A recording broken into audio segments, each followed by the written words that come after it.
तो देखिए हमें यहां पर दो स्टेटमेंट दे रखे हैं। प्यारे बच्चों, इस वीडियो को आप बिल्कुल भी स्किप मत कीजिएगा, लास्ट तक देखिएगा। हम दोनों स्टेटमेंट को डिटेल में डिस्कस करेंगे, जिससे आपके यहां से 10+ क्वेश्चन तैयार हो जाएंगे। तो चलिए फिर कॉपी और पेन निकाल लीजिए, आइए समझते हैं। देखिए स्टेटमेंट फर्स्ट है, like nitrogen that can form ammonia arsenic can form arsine. इसका मतलब यह है कि जिस तरह से नाइट्रोजन अमोनिया NH3 को बनाता है, उसी तरह से आर्सेनिक आर्सिन AsH3 को बनाता है। जी, ये स्टेटमेंट आपका बिल्कुल सही है। चलिए अब हम इसे समझते हैं डीपली।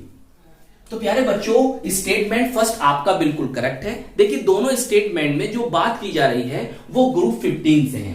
काय से है? ग्रुप 15 को हम नाइट्रोजन फैमिली के नाम से जानते हैं और हम इनको इन नेम से भी जानते हैं।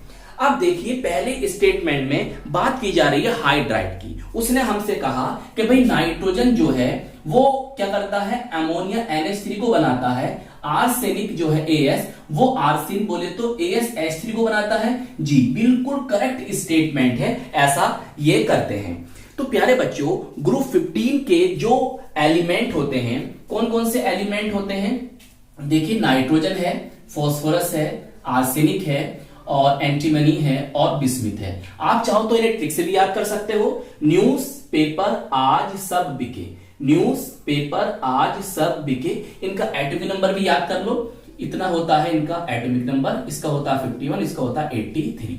तो जितने भी एलिमेंट होते हैं प्यारे बच्चों, ये हाइड्रोजन से कंबाइन करके, हाइड्रोजन से रिएक्ट करके EH3 टाइप का हाइड्राइड बनाते हैं। E कौन है? यहां पर E इनमें से कोई भी एलिमेंट हो सकता है। तो मैंने यहां पर सभी हाइड्राइड लिख दिए हैं और नीचे उनके नेम भी लिख दिए हैं। प्यारे बच्चों, इन हाइड्राइड से और भी क्वेश्चन बनते हैं जो आपके प्रीवियस ईयर में पूछे गए हैं और पूछे जा भी सकते हैं। तो क्या क्या बातें याद रखनी है आपको? देखिए आपको यहां से डिक्रीजिंग ऑर्डर और इंक्रीजिंग ऑर्डर को रखना है। कौन सी प्रॉपर्टीज, अगर हम डाउन द ग्रुप जाते हैं, कहने का मेरा मतलब यह है कि अगर हम NH3 से BiH3 तक जाते हैं तो कौन सी प्रॉपर्टीज जो है, कौन सा कैरेक्टर जो है डिक्रीज करता है, कौन इंक्रीज करता है, बस आपको ये याद रखना है। 5 प्रॉपर्टीज याद रखनी है इन डिटेल में। देखिए अगर हम बात करें थर्मल स्टेबिलिटी की, बात करें बेसिक नेचर या बेसिसिटी की, और बात करें बॉन्ड एंगल की, और इन तीनों की अगर हम बात करते हैं और डाउन द ग्रुप जाते हैं, कहने का मतलब मेरा यह है कि हम NH3 से होते हुए BiH3 तक जाते हैं तो जितनी भी प्रॉपर्टीज आपको यहां दिखाई दे रही हैं ये डिक्रीज होती हैं, ये घटती हैं। कहने का मतलब यह है थर्मल स्टेबिलिटी सबसे ज्यादा इसमें होगी और सबसे कम BiH3 में होगी। अगर हम बात करें बेसिक नेचर या बेसिसिटी की तो सबसे ज्यादा NH3 का होगा और सबसे कम BiH3 का होगा। इसी तरह से अगर हम बात करते हैं बॉन्ड एंगल की तो सबसे ज्यादा NH3 का होगा और सबसे कम BiH3 का होगा। तो याद रखना डाउन द ग्रुप ये प्रॉपर्टीज जो है हाइड्राइड में डिक्रीज करती हैं। अब इंक्रीज ऑर्डर वाली प्रॉपर्टीज है बेटा आपका रिड्यूसिंग पावर या रिड्यूसिंग प्रॉपर्टीज या रिड्यूसिंग कैरेक्टर, जो भी आप बोलना चाहो। ये प्रॉपर्टी जो होती है अगर हम NH3 से BiH3 की तरफ जाते हैं, देखिए मैंने यहां एरो बना दिया है। अगर हम NH3 से BiH3 की तरफ जाते हैं तो रिड्यूसिंग पावर इंक्रीज होती है। रिड्यूसिंग पावर क्या होती है? इंक्रीज होती है। सबसे कम NH3 की होगी तो सबसे ज्यादा BiH3 की होगी। सही। अब देखिए बॉइलिंग पॉइंट में देखो मैंने 5 प्रॉपर्टीज बताई थी, 3 ये हो गई, चौथी प्रॉपर्टीज ये है और 5वीं प्रॉपर्टीज ये है। देखिए बॉइलिंग पॉइंट में प्यारे बच्चों आप इससे याद कर सकते हो, ये एक छोटा सा ग्राफ मैंने बनाया है।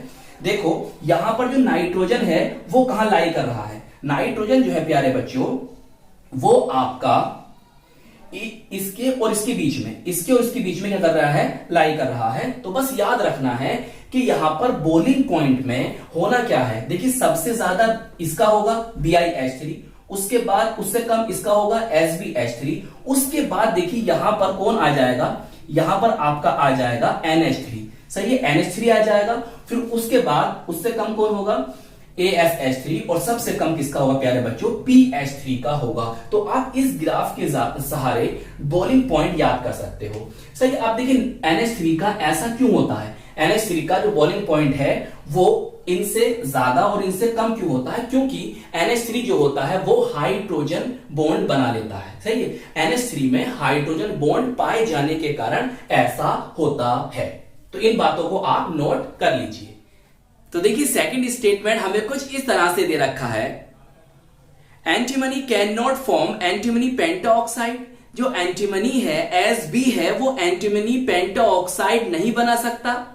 Antimony Sb antimony pentoxide Sb2O5 या Sb4O10 नहीं बना सकता। प्यारे बच्चों बिल्कुल बना सकता है, ये स्टेटमेंट इनकरेक्ट है। आइए समझते हैं। जैसा कि हम जानते हैं कि जब कोई एलिमेंट ऑक्सीजन से रिएक्ट करता है, ऑक्सीजन से कंबाइन करता है तो ऑक्साइड बनाता है। ग्रुप 15 के जो एलिमेंट्स हैं एनसीईआरटी के अकॉर्डिंग 2 टाइप्स के ऑक्साइड बनाते हैं। एक है E2O3 जिनमें इनकी ऑक्सीडेशन स्टेट, ऑक्सीडेशन नंबर जो होती है वो +3 होती है, और दूसरा है E2O5 और यहां पर इनकी जो ऑक्सीडेशन स्टेट है वो +5 है। E2O5 और यहां पर ऑक्सीडेशन स्टेट +5 होती है। प्यारे बच्चों यहां पर मैंने इनके ऑक्साइड लिखे हैं और उनके नेचर को लिखा है, थोड़ा ध्यान से समझना। प्यारे बच्चों देखिए ये इनकी ऑक्सीडेशन स्टेट है, ऑक्सीडेशन नंबर है, ये एलिमेंट यहां पर लिखे हैं, यहां पर इनके मैंने ऑक्साइड को लिखा है। हम देख रहे हैं कि नाइट्रोजन की जो ऑक्साइड है वो +1 ऑक्सीडेशन स्टेट से लेकर +5 तक पाए जा रहे हैं। क्लियर। और हम ये भी जानते हैं कि जो नाइट्रोजन के ऑक्साइड होते हैं वो लॉ ऑफ मल्टीपल प्रोपोर्शंस को फॉलो करते हैं। सही है, फास्फोरस के +3 में ये है, +5 में ये है, +4 में ये है। इसी तरह से कि इसका +3 में है और ये वाला +5 में है, ये वाला +3 में है और ये वाला +5 में है। और बिस्मिथ का Bi2O3 जो होता है वो केवल Bi2O3 +3 ऑक्सीडेशन स्टेट में पाया जाता है। प्यारे बच्चों कहीं कहीं आपको Sb4O6 भी लिखा मिल सकता है, आपको Sb2O3 भी लिखा मिल सकता है, जैसे ये Sb2O5 भी लिखा मिल सकता है। बस आपको देखना है कि जो ऑक्सीडेशन स्टेट चाहे इसमें +3 ही आएगी और चाहे इसमें +5 ही आएगी। अब देखिए आपका स्टेटमेंट क्या था, स्टेटमेंट कह रहा था कि जो एंटीमनी होता है वो Sb जो होता है वो Sb2O5 या Sb4O10, सही, एंटीमनी पेंटाऑक्साइड, ये भी एंटीमनी पेंटाऑक्साइड ही पढ़ा जाएगा। इसमें एंटीमनी की जो ऑक्सीडेशन स्टेट है वो +5 है। तो ये कह रहा था आपका स्टेटमेंट कि जो एंटीमनी होता है वो एंटीमनी पेंटाऑक्साइड नहीं बना सकता, मतलब +5 ऑक्सीडेशन स्टेट वाला ऑक्साइड Sb नहीं बना सकता। Sb +5 ऑक्सीडेशन स्टेट वाला ऑक्साइड नहीं बना सकता। और जबकि हम देख रहे हैं कि जो हमारा एंटीमनी है वो +5 ऑक्सीडेशन वाला ऑक्साइड एंटीमनी पेंटाऑक्साइड को बना रहा है। तो ये स्टेटमेंट क्या है, इनकरेक्ट है।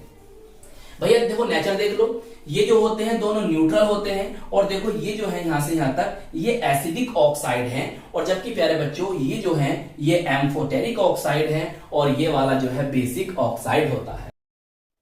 तो प्यारे बच्चों जरा इन 2 क्वेश्चन को और जरा ध्यान से समझो। देखो पहले क्वेश्चन में मैं बात कर रहा हूं कि अगर आपके पास सेम एलिमेंट के ऑक्साइड आते हैं, सेम एलिमेंट के ऑक्साइड आपको दिए जा रहे हैं और पूछा जा रहा है कि इनको एसिडिक नेचर में या इनकी एसिडिटी को इंक्रीजिंग ऑर्डर में लिखिए, या आपसे पूछे कि इनमें से कौन मोर एसिडिक है। अगर आपके पास सेम एलिमेंट के ऑक्साइड हैं तो आप देखना कि जिनकी ऑक्सीडेशन नंबर या ऑक्सीडेशन स्टेट जितनी ज्यादा होगी वो उतना ही ज्यादा एसिडिक होगा इन नेचर। क्लियर। तो यहां पर हम देख रहे हैं कि इसकी ऑक्सीडेशन स्टेट इन दोनों में सबसे ज्यादा है, तो सबसे ज्यादा और एसिडिक नेचर में ये है, उससे कम ये है, उससे कम ये है। तो ये एसिडिक नेचर का, एसिडिटी का इंक्रीजिंग ऑर्डर हुआ। अब देखिए अगर आपके पास अलग अलग एलिमेंट के ऑक्साइड दे रखे हैं और उनमें आपको बताना है कि कौन ज्यादा एसिडिक है, या आपको इंक्रीजिंग या डिक्रीजिंग ऑर्डर बताना है एसिडिक नेचर का। तो वहां पर आप इलेक्ट्रोनेगेटिविटी का डिफरेंट देखें। जिसमें इलेक्ट्रोनेगेटिविटी ज्यादा होगी वो उतना ही ज्यादा एसिडिक होगा, वो उतना ही ज्यादा एसिडिक होगा इन नेचर। तो बात याद रखनी है कि डिफरेंट इन इलेक्ट्रोनेगेटिविटी जितनी ज्यादा होगी वो एसिडिक नेचर उसका उतना ही ज्यादा होगा। तो हम जानते हैं नाइट्रोजन की इलेक्ट्रोनेगेटिविटी सबसे ज्यादा होती है, उससे कम इसकी, उससे कम इसकी, सबसे कम इसकी होती है। तो इसीलिए इसका ऑक्साइड का जो एसिडिक नेचर होगा इन सब में सबसे ज्यादा होगा। तो यहां पर आपको जो ऑक्साइड दे रखे हैं ये इनकी एसिडिक नेचर का डिक्रीजिंग ऑर्डर है। प्यारे बच्चों, आपने देखा ग्रुप 15 में 5 एलिमेंट कौन कौन से हैं? नाइट्रोजन है, फास्फोरस है, आर्सेनिक है, एंटीमनी है और बिस्मिथ है। अगर हम देखें तो ये जो होते हैं नॉन मेटल होते हैं और ये मेटेलॉइड है और ये कौन होता है? मेटल होता है। सही। अब इनके साथ एनसीईआरटी में एक एलिमेंट को और मेंशन किया गया है, तो उस एलिमेंट का नेम क्या है और उसका एटॉमिक नंबर क्या है और वो कैसा है, मेटल है या नॉन मेटल, ये आप मुझे बताएंगे कमेंट्स में। तो आई होप ये क्वेश्चन आपको अच्छी तरह से समझ में आ गया होगा। प्यारे बच्चों, इस तरह की वीडियोस के लिए आप हमारे चैनल को सब्सक्राइब कीजिएगा, इस वीडियो को लाइक कीजिएगा, शेयर कीजिएगा और हम मिलेंगे आपको इसकी नेक्स्ट वीडियो में। जय हिंद, जय भारत।